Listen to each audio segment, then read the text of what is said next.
Howdy, this is Bubba / Dollwood Outsider. I'm wanting to do the second episode of my series of spotlighting some artist profiles, which will also double as some of the concerts I go to outside of Dollywood.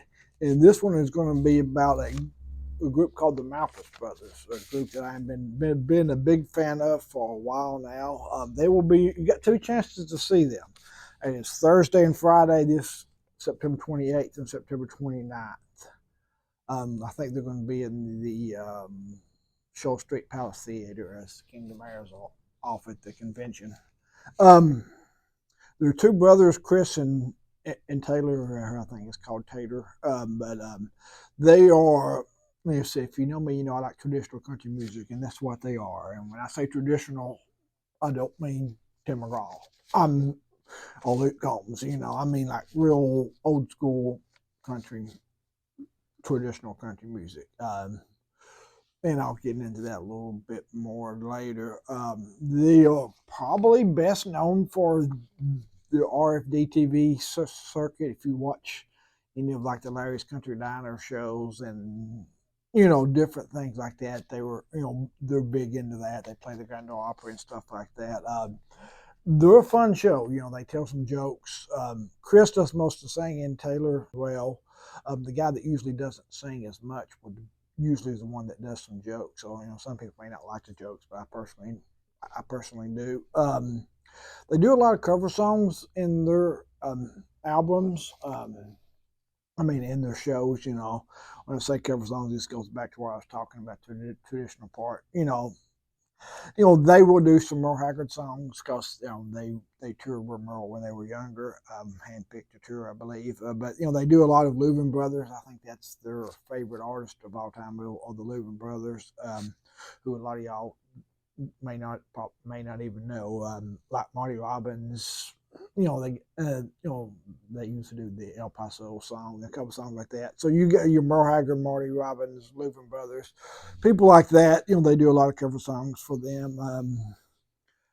They have not had a new album out in a long time. Finally, they had one come out, which I want to come back and do another review on that one because I really liked it.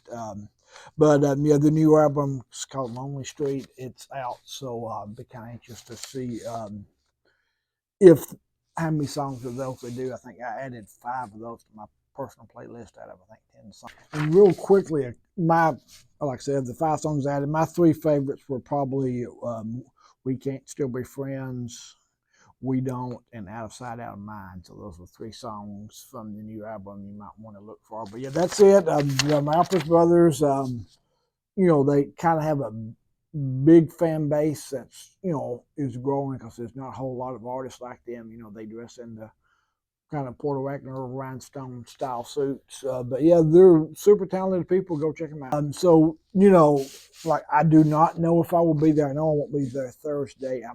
Friday, I would love to go, but I had to take off work, and I don't know if I want to do that or if I will be able to do that yet. So, yeah, they, like I said, they are traditional country music. So if you don't like traditional country music, like with Isaacs, I said, even if you don't like gospel music, go see them. I don't know if you have to like, I don't know if you would like them if you don't like country music, but if you do like that old school country 70s style music, not so much Hank Williams Jr. style music, but the, like I said, the Louvin Brothers, Marty Robbins, Merle Haggard style, you're going to love them. But that's it. Just a quick artist profile video.